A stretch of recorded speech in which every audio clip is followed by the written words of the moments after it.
It's been very frustrating to watch it glacially progress. But as I've been reminded quite often, if we step away from the screens and stop looking at the stock prices, you can make the argument that the pace of progression is remarkable over the last 5 or 6 years.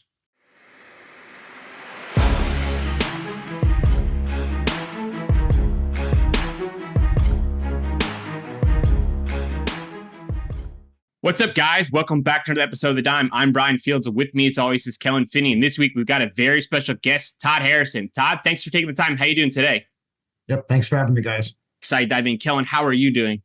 Doing really well. Really excited to talk to Todd. Grateful he's given us some time while the markets are still open. So I'm excited. How are you, Brian? I'm doing really excited. Yeah, maybe we can get a live reaction from Todd today on something that hits. I'm only hoping that some good news comes. But I think, Todd, before we dive in, I think it'd be great for our listeners, maybe unfamiliar about you. Can you give a little background about yourself and more specifically how you kind of got focused on the cannabis space? Sure. So traditional finance background, Morgan Stanley out of college, and followed that pathway. When I was 31, I was president of Kramer Berkowitz down on Wall Street.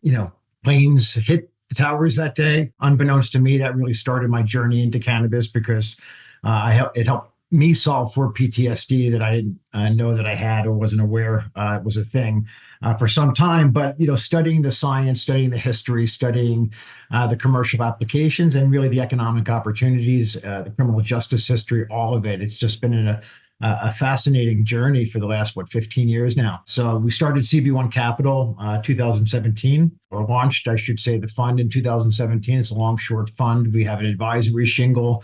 We've worked with companies and with funds in the space to help them get up to speed on the space and help them solve for some of the many myriad of problems that exist over the course of business in this industry. And then we have an advocacy side. We work pretty closely with Weldon Angeles and Mission Green to help affect positive change at the federal level, get people out of prison for the plant, and try to do good while doing well, all of which are intentions at this point because it's been a hell of a journey for the last 5 years. Yeah, I can only imagine. I think one of those journeys, which I've been fascinated to follow, is kind of the way you've communicated the growth of these companies, and maybe the markets haven't reflected that from some of their movement. But I want to understand more specifically, is it hard to remember when we recognize how early we still are? And then do you think sometimes people lose track of kind of where this industry can be, let's say 10, 20, 30, 40 years from now? Yeah, for sure. I mean, I think I was on Yahoo Finance over 10 years ago now, talking about how this was my single best idea for the next decade. And of course, it was a little early, as is typical for those who know me. But I think anybody who's really developed a passion about this plant has done so from a personal perspective, right? They've been touched by it. It's helped solve for a condition or something, an indication that they can't solve for through traditional Western medicine. And I think there's an efficacious agility without getting too deep into sort of the science, but this is, more than one thing for one person. And I think that's why people who have experienced that are passionate about it. For me, it was PTSD. For my partner, it was seizure disorder. We've seen it work for a number of different occasions, but as with everything, we're very early. So I remember when I went on Yahoo over 10 years ago and said, this is my best idea for the next decade, they snickered, they laughed. At the time, I think there was, a handful of penny stocks in GW Pharma, which has since been taken out. And it's still very early because we were talking back then about how the demographics would shift and how the opposition is aging out and how this was coming through the state level as very much laboratories of democracy, if you will. And all of that's now progressed. But even still, here we are, 2024. I think it's a misunderstood, dynamic for a lot of people. I think the intricacies of the federal and state level chasms are misunderstood by many. And I think the ramifications, or I think you could argue the intentions of this war on drugs, continues apace. So it's been very frustrating to watch it glacially progress. But as I've been reminded quite often, if we step away from the screens and stop looking at the stock prices, you can make the argument that the pace of progression is remarkable over the last 5 or 6 years. Yeah, I mean, I think so. Colorado's had like a recreational cannabis industry now for like almost 10 years, right? And so it's hard for a lot of people to think that we're still super early on, but we are, because you look at a lot of the East Coast markets and they're still coming online. And so do you think that difference between like a West Coast and East Coast market maturity perspective is why you still see such massive fluctuations in a lot of these MSO prices? Well, I think that the fluctuations in the prices have as much to do with the mechanism or the structural deficiencies, right? You can't custody the underlying stocks. It's one I've been doing this 35 years almost, and to watch an ETF trade on the New York Stock Exchange where there's no market in the underlying securities except for the market makers who are trying to hedge, like it's not how things are supposed to work.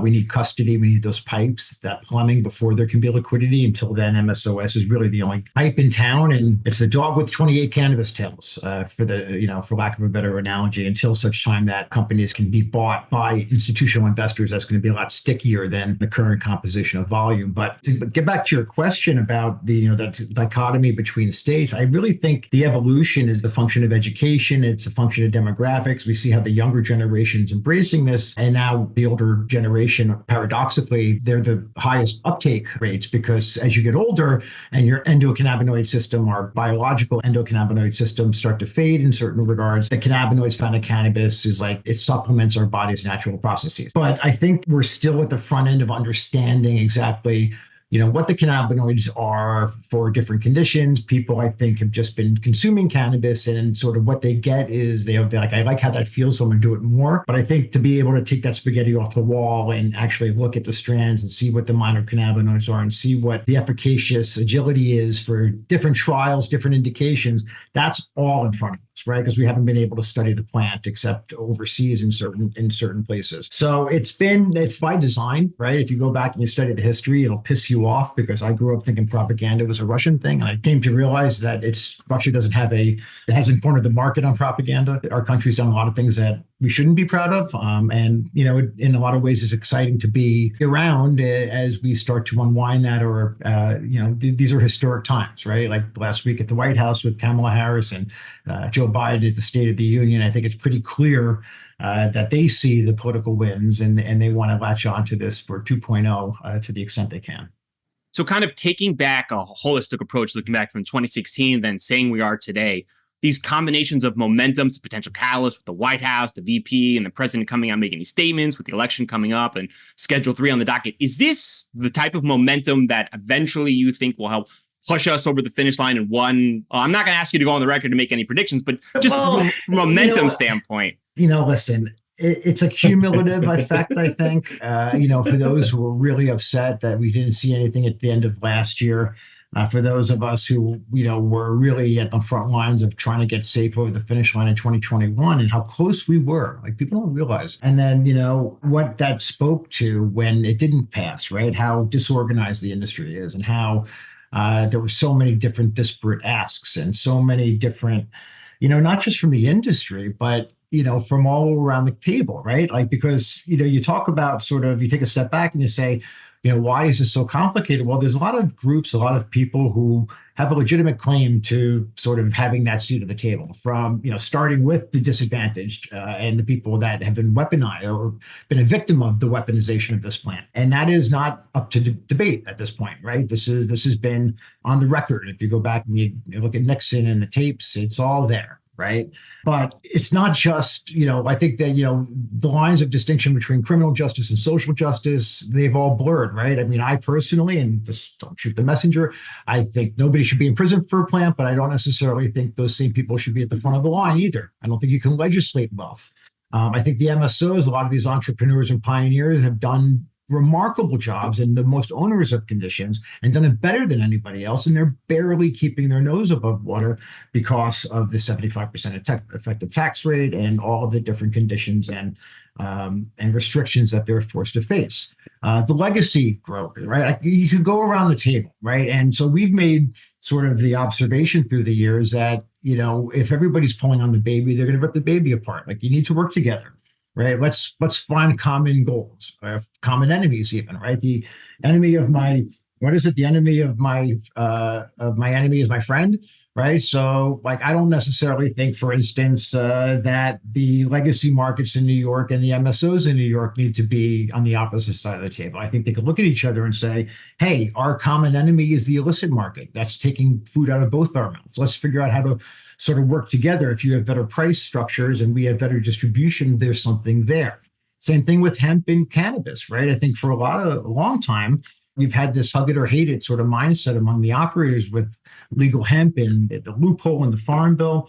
And a lot of that's going to close, but there is going to be a survivor. We think it's low dose hemp beverages. And we think that is not a competition for cannabis. We think that is a funnel for the cannabis consumer. It's a competition for alcohol, as the data is proving. I haven't had a drink in months. And before that, it was months because, I drink my Tempters. It's 5 calories. It's delicious. And I don't need the alcohol. I don't need the depressant. And I enjoy how I feel on cannabinoids. So I think all of that's in front of us. But, it comes in waves and cycles. And so it will continue as we start to get more news, we hope, out of Washington. What do you think most people, let's say general people, just miss about the opportunity of cannabis? Do you think it's the stigma kind of built up over time? It's that propaganda that's kind of been solidified inside their mind? Or do you think it's most people assume that the cannabis today is too potent and it kind of reminds them of their college days where they had, let's say, a bad brownie experience? Well, I think you can look at that question two ways. You could say, what are people missing in terms of the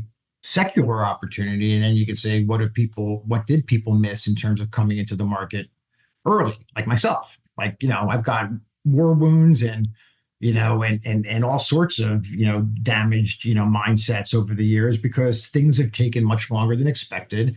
You saw sort of the pendulum swing from one side to the other, as it typically does, and the structural impediments that were in place, again, not by accident, to choke off the oxygen, i.e. capital, to the space so that other industries aren't at disadvantage. And you think of alcohol with their 3-tiered system. They're like, cannabis shouldn't have banking, they've got to pick a lane, right? So all of that stuff is still being sorted through, we think.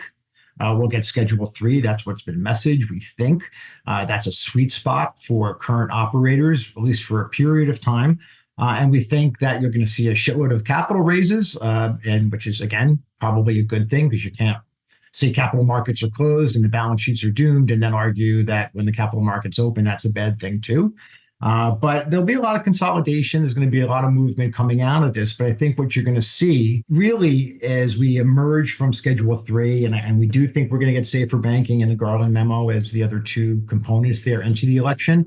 And then we think you're going to see 2.0, their plank for their next administration, is we're going to go all the way. We're going to deschedule it and we're going to get everybody out of jail. And, whether there's the political will for that, I don't know. But that seems to be what they've been saying the last couple of weeks. And it's hard pressed to see them kind of say that where they, basically appointed Merrick Garland and he's the guy there. And you have an HHS recommendation that's binding on the medical side. You have an OLC opinion reportedly, which is binding on the treaty side.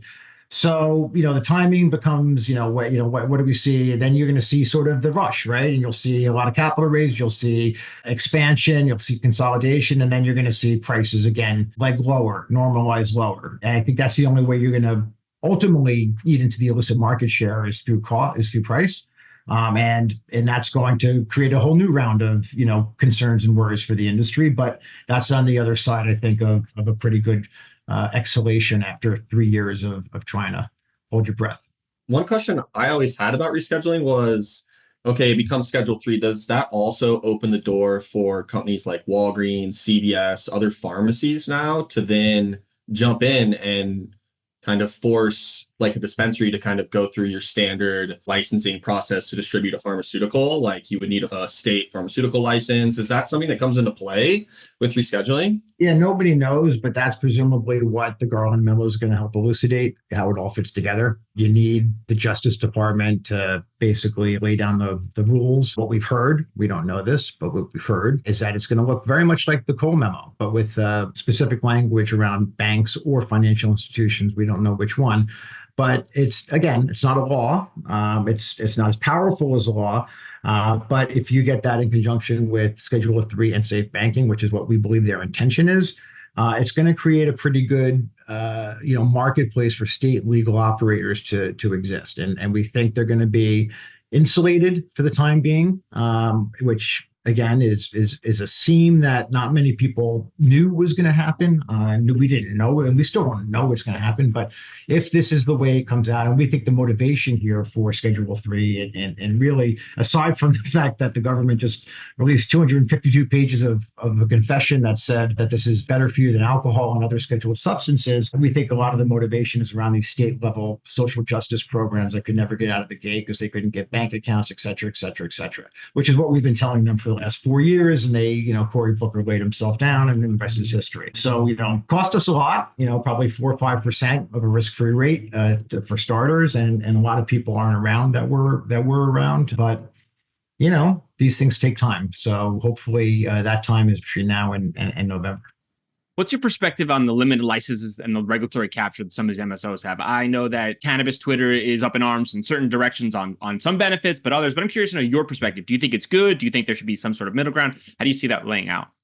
I think it is what it is. I think you've got a legitimate argument about the Dormant Commerce Clause, right? I mean, that's always been out there. And I get that in terms of if you're a West Coast producer in particular. It's not really up like I could love it or hate it. It is what it is, right? Like this is the only way you're going to have a, U.S. cannabis industry right now is from the inside out. So, that is what we have. And the only way you can build a brand, I mean, I remember I took what was this? 2 months ago, I took a big investor, guy who runs a big book, and he wanted to learn more about cannabis. I took him to the ATB conference, and he couldn't wrap his head around the idea of all these different supply chains in every different state. And I said, well, that's because he would say to them, are you a farmer, or are you a manufacturer, or are you a retailer? And they'd be like, yes.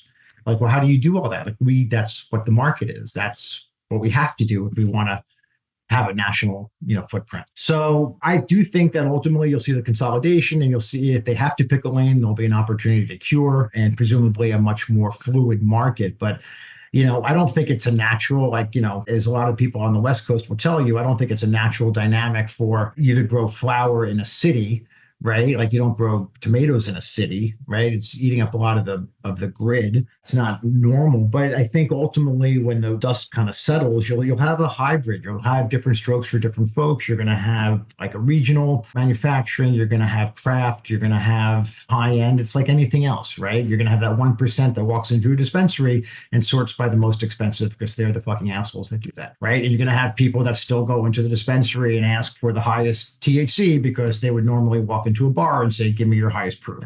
That doesn't happen.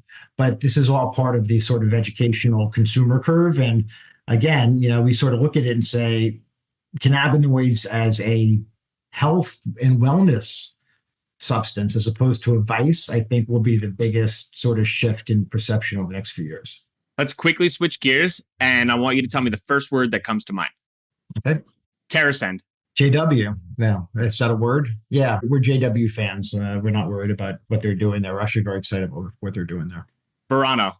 Yeah, another good operator, another close relationship. And I will tell you, as you just, I know this is not one word, but when it comes to getting cannabis that I actually want to enjoy, I take the trip across the river and I go to Harrison, I go to Verano. I'll go to Green Thumb too, but they don't have that in New York right now. And, as a consumer, I can tell you that I make the trip because I enjoy the product. Come on, Ben, let's get to New York. Sam. Is that, Sam as in the, the fuckers who are trying to, I blocked them a long time ago. They were on the wrong side of history. And I think I saw Jason Wild post that they are funded by Msos Pharmaceuticals, or were funded. I don't know if that's true, but I saw it on Twitter, so it must be true. But yeah, those guys are all in jail. So.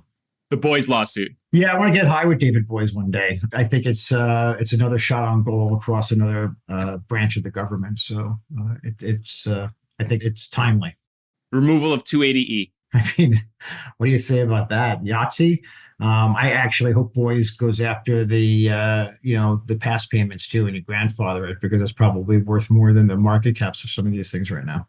True Leaf. Appreciative of what Kim's doing in Florida. I guess if we don't hear in the next 10 days, it's going to be on the ballot. So we'll see. Investing in cannabis is not for people who want balance in their life and the smiles on their face all the time, but hopefully something that's going to help future generations get to where they need to go.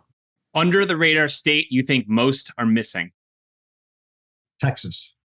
Tell me something which is true that almost nobody agrees with you on.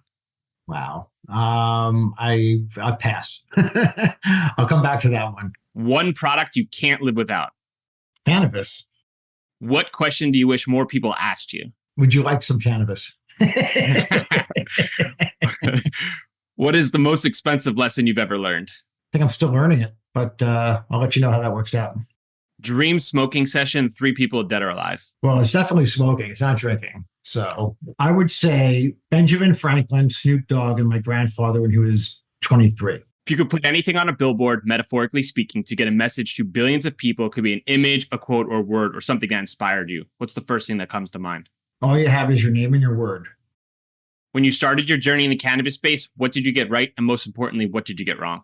I think I got right the direction and the adoption and the opportunity. I think I got wrong the timing. All right, prediction time. Todd, with all the potential catalysts upon the horizon and the proliferation of the hemp industry in states like Texas, is federal legalization even necessary? If so, why? And if not, why not? Yes, it is necessary to get people out of prison. It's still criminalized. I don't have visibility on when that will happen. I think Schedule 3 is a stepping stone, but I don't know when we finish that journey. Kellen, you want to take a swing? I agree with Todd. I think that it does need to be legalized, but I don't think it's going to happen anytime, maybe in 5 years, right? Especially with the timeline Todd laid out, right? What do you think, Brian? I think the merging of the two industries eventually will have to take place. I think what we've seen go on in certain industries markets like Texas has definitely been a loophole that most don't want to think about. But I think it's a big opportunity for, let's say, the regulators to get it all right and everyone in line, because eventually we're going to have to line things up where we all play on the same playing field. So Todd, for our listeners, they want to get in touch, they want to read some of the work, where can they find you? Well, I would say Substack, but I'm told that they're taking down Substack cannabis content now. So I guess Twitter or Todd at cb1cap.com. Oh, I didn't know that. All right. Well, thanks for taking the time. This was a lot of fun. We'll link it up in the show notes. Yep. Thank you, guys. I appreciate it.